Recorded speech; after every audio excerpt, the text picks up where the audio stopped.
Steven Hauschka now about set to get this one started. And off we go from Seattle. This is taken just shy of the 10 here. And he'll get it up to about the 26-yard line, just across the 25.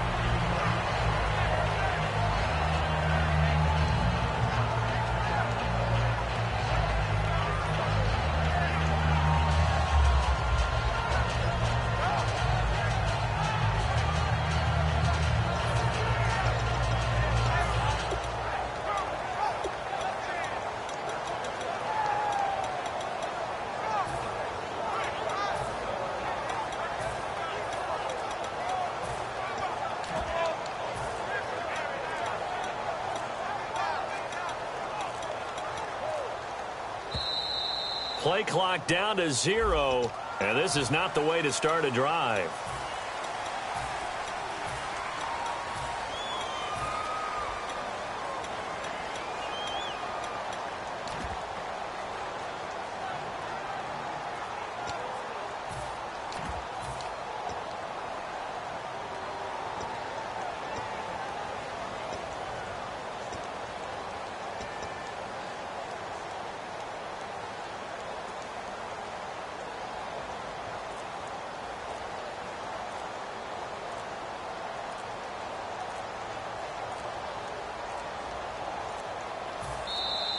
Now problems right out of the gate. We're going to get a delay.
I'm Larry Ridley.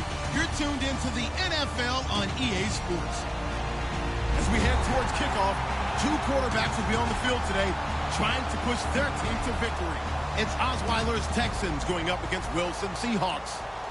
With that, let's get you up to Seattle. We're standing by are our commentators, Brandon Guyton and Charles Davis. Thank you very much, Larry. We are here on a beautiful afternoon for football. Straight ahead, we've got a good one on tap here between the Houston Texans and the Seattle Seahawks.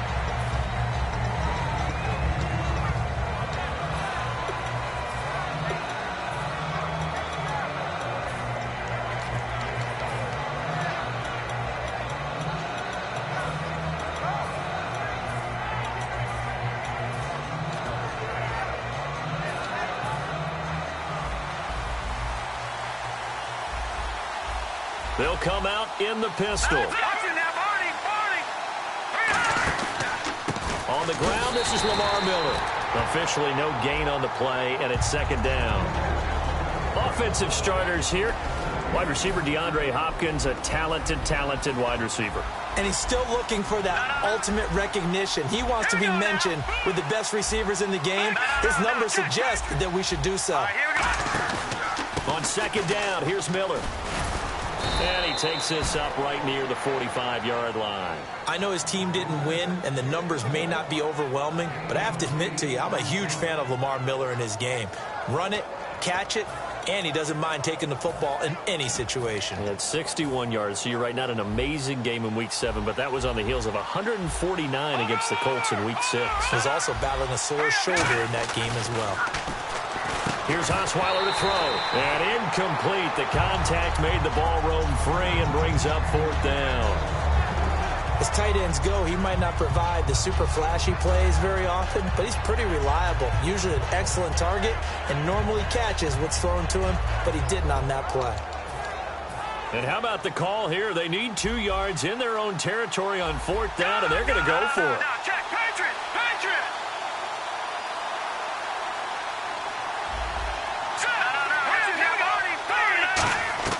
They'll indeed go for it with Osweiler. And this is incomplete. A surprising move here on the opening drive of the game. And the Seahawks, they'll get the football back in outstanding field position.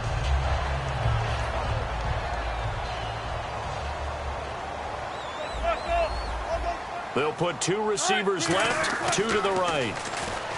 Wilson, complete. Richardson has it. And he's brought down after a good game. They'll get 32 yards there. And it's good enough for a Seattle first. Red zone opportunity.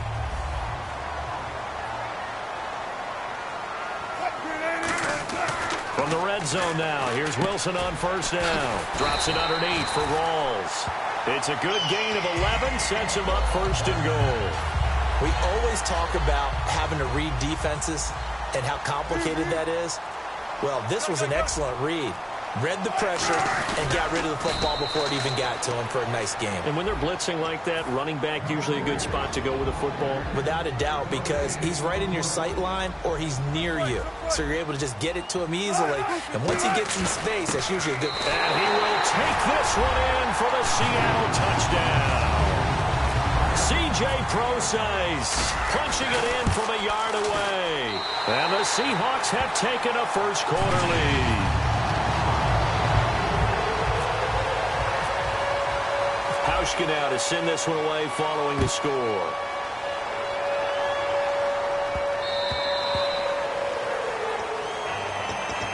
And now out comes Houston. And last time this unit was out here, costly turnover, and then that turned into 6 points. They've got to make amends. And how many times have we sat in meetings with coaches and they use the term complementary football? Offense take care of the defense, defense take care of the offense.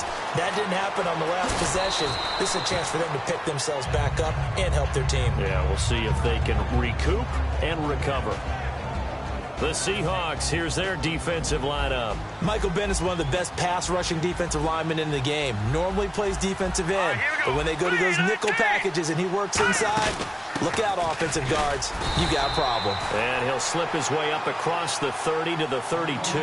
It'll be a pickup of a couple, and it leaves him with a 3rd and 3. Well, so many times we look at a short run and we praise the offense for trying to set the tempo and establish things, but the defensive guys, hey, they just won the battle there. It wasn't a big run given up. They don't always have to absorb the body blows. Sometimes they dish them out themselves. Setting up the screen for Miller.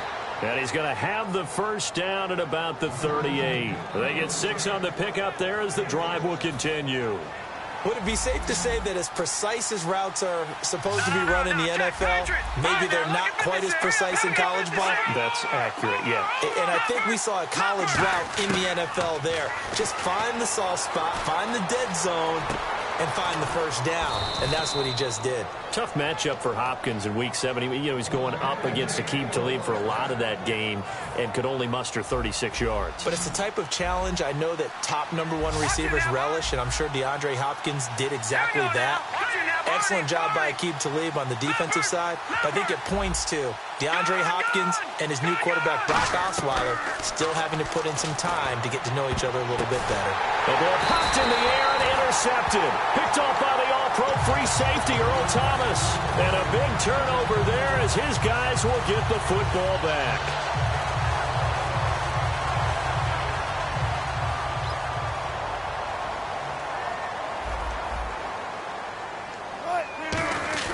After the interception, here's Wilson. And it pops free. The collision there jarred the ball loose and brings up second down. Timing's crucial in any route thrown, but when you throw an out, so many things are going through the mind of the receiver. Catching the ball, timing it up with the quarterback. Are my feet going to get down inbounds? On that play, all those things going through his head might have caused him to drop it. It's a gain of 5, and that'll bring up a third down. I'm going to show my age here a little bit. We used to talk about running backs catching the ball as safety valves.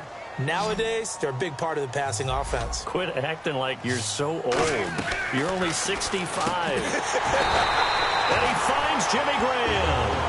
Alongside my broadcast partner, Charles Davis, Brandon Gaudin hits the Seahawks with a football to begin quarter number 2.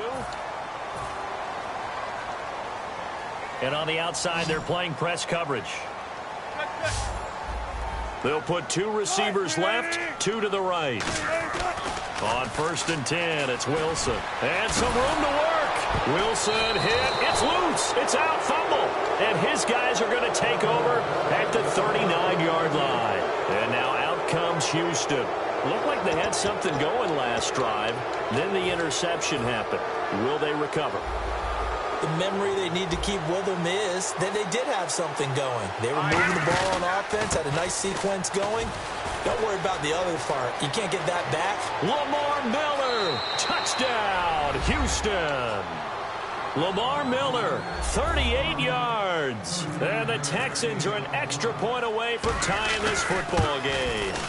Well, partner, that was another explosive run, and one thing I've learned in our time in this game, yes, the offensive line has to get a lot of credit, but for big runs to occur, the wide receivers have to block well downfield. And then you have to have a good guy carrying the ball too, right? Oh, without a doubt. You need that difference maker lugging the rock. The Seahawks offense now, they get ready to head back onto the field.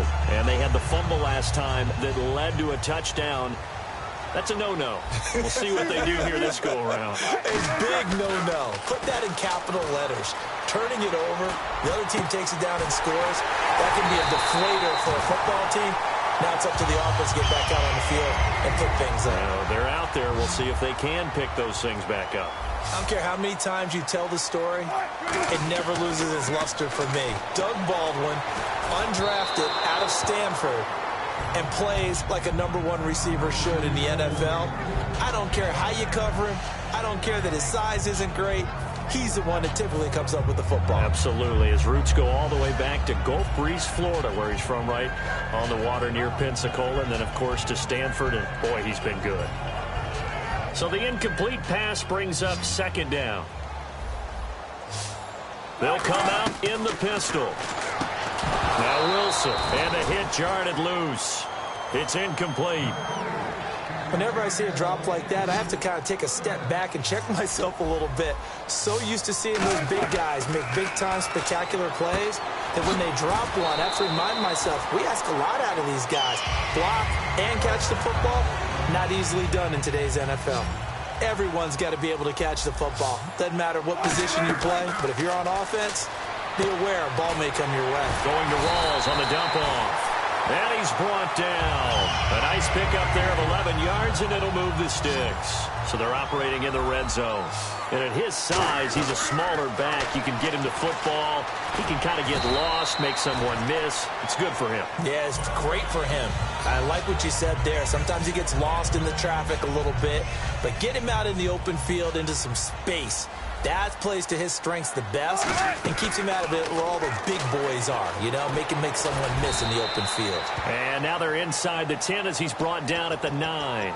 6 yards on the pickup, and that'll bring up what looks to be a 3rd and inches. Can't be more than a half a foot. Play clock winding down. Here's the sneak with Wilson. Just a gain of a yard, but it's going to set him up with a 1st and goal. There may A little bit of an element of surprise there. 3rd and inches, and they go quarterback sneak. I still feel like this is a play that often is reserved for 4th down. Time to step aside. Back to CenturyLink Field after this. They come out here in the I. They'll try to run with Rawls. And the big boys up front, they're going to stop him right at the line. Only a yard that time, 2nd and goal. Defensively, pretty good start there with their backs against the wall. That's a win for the stop troops right there. And if I'm them, I get a little bolder now. They won the first battle. Keep coming after them. Put the pressure on them. Give him 6. Now the Texans are going to stop it as they signal for a timeout. It's just their first, so they'll have 2 remaining here before we get to halftime. They were held out last time. Here now is 3rd and goal from the 1. On the ground, Rawls. And he's across the chalk into the end zone. Touchdown, Seahawks. Thomas Rawls taking it in from a yard out. And the Seahawks are able to strike for 6. Hauschka now to send this one away following the score. This is taken about 7 yards deep.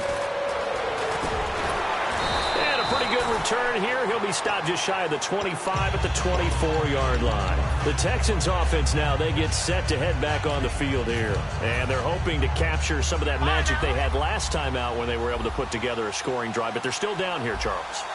Not the major concern, though, because of what you... Now the ball's out. Osweiler lost it. And the Seahawks have picked it up.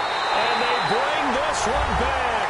It's a fumble recovery and a Seattle touchdown. So the defense forces the fumble. They get the score. And a guy on defense becoming offensive there, Charles. And you know they love that. Any guy on defense loves to pick up the ball and have it in his hands and try and score himself. In this case, that's exactly what happened. He'll be singing in the shower postgame. That'll be taken in the end zone.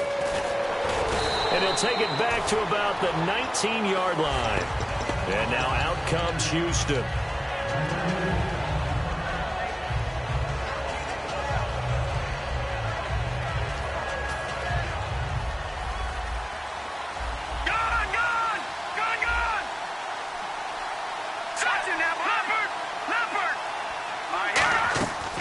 First down, Osweiler.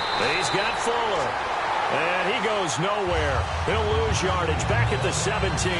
That's going to go as a loss of 2, and it'll be 2nd down.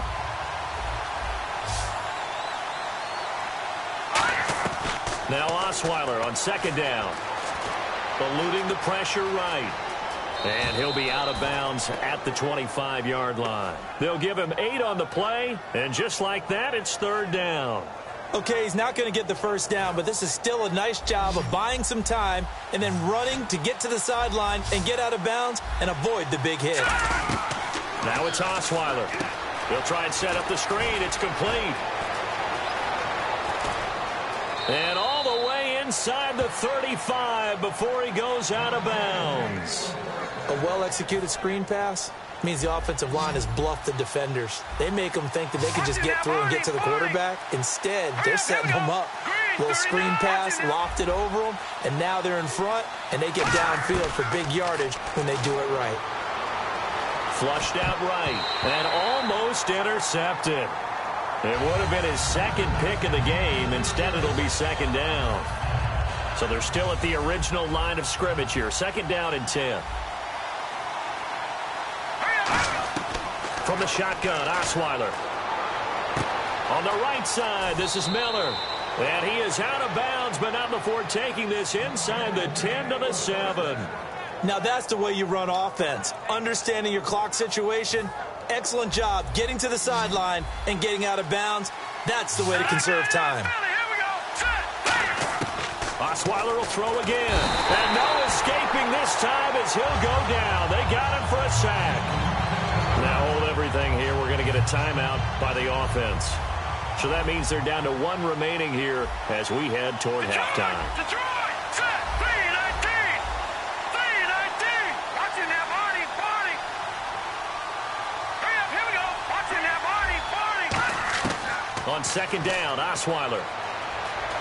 Flush to his right. Now the ball's out. Osweiler lost it. And nothing but green grass here, middle of the field. 30, the 20, 10, 5. And they bring this one back.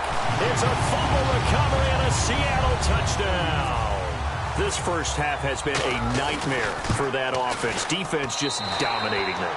And when you're picking up the ball, picking up their mistakes, and taking it the other way and putting it in the end zone, that's a defense's dream. They're having that type of a game. Everything that can go wrong has gone wrong for this offensive unit.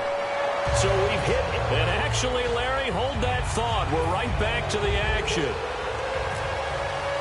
Both teams appear ready for the fight ahead, and we resume action here in quarter number 3. This fielded a few yards into the end zone.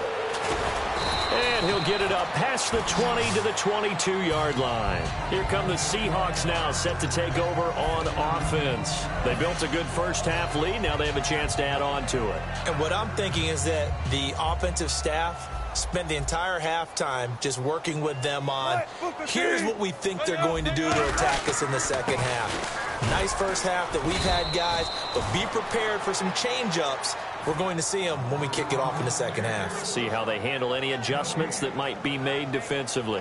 Offense looking to avoid a 3rd and long. It's 2nd and 10. And that run was memorable for only one reason. There's absolutely no place to run with the football. No gaps, no creases, no gain. A running play for Rawls. And he'll get this up to the 34-yard line. They pick up 12 on the play there, and they move the chains. And that's a good sign right there as we start the third quarter, because in the first half, not much space to run the football. And as we go into the half, we often think to ourselves, all right, what's the adjustment? What do they have to do? You know what a lot of the adjustments are? No adjustments. You know the game plan, been working on it all week. Maybe a little tweak here or there, a little bit better blocking, and now you're establishing the running game. They'll need to get the play off quickly. They go play action here on first down. And he's got it. Caught in the end zone for the Seahawk touchdown. Luke Wilson, 29 yards. And the Seahawks find a way to stretch their lead. Hauschka now to send this one away following the score. This is taken near the 13. And he'll take this across the 25, couple extra yards, up to the 27-yard line. A look at the offense now here, coming back out on the road for their first possession of the second half. They're down in this game, a chance for the offense, though, to put something on the board, get some momentum here in half 2. Try and get things kick-started for them. And you know at the half, they discussed how they were going to get that done. This is where scripting comes into play a lot of the time. How many plays do you script coming out of the second? Most of the time in the first half, you're scripting 12 to 16. I think in the second half, you're really scripting more like 8 to 10. Kind of a starter or an opener, whatever terminology they use. Just something to get you off to a quick start. Well, I want to ask you, while we've got a window here, about the games you've called the last 3 weeks. In Detroit, Matthew Stafford. You like what you're seeing from him in the Lions, aren't you? I do, and I don't think anyone can even snicker anymore if you say MVP next to Matthew Stafford's name. 15 touchdowns, 4 interceptions on the year, 68% completion percentage. How about the last 3 straight wins, 8 touchdowns, 0 interceptions. He's playing at the highest level he's played at in the NFL. And all 4 of those wins against the Bears, Eagles, Rams, and Redskins come from behind fashion. On third down, Osweiler. And he's got the completion to Hopkins.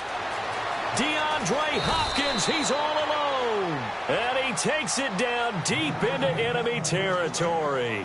And at this stage, down in the second half, looks like they just wanted to find a way to get it in the hands of their playmaker, and they did. I think you're exactly right. I don't think the coordinator's looking at his play sheet and trying to figure out which play will work well. He's trying to figure out how to get the ball to the playmaker that you just described. Looking down at that sheet, you find people play. And now another turnover as this one's intercepted. Picked off by the All-Pro free.